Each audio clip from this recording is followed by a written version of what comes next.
Karibu kijana wangu. Babu. Naam, mjukuu wangu.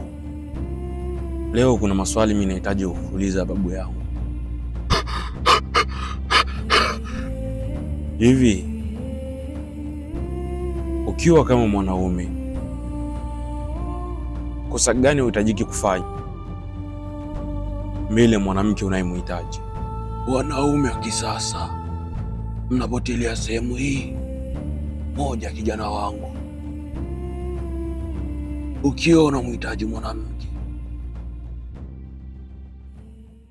usiigizi maisha feki mbele ya mwanamke. Inatakiwa akuchukulie kama ulivyo katika maisha yako halisi. Asante sana babu yangu. Kwa leo naona cha tuishie hapa. Nitarudi tena kesho.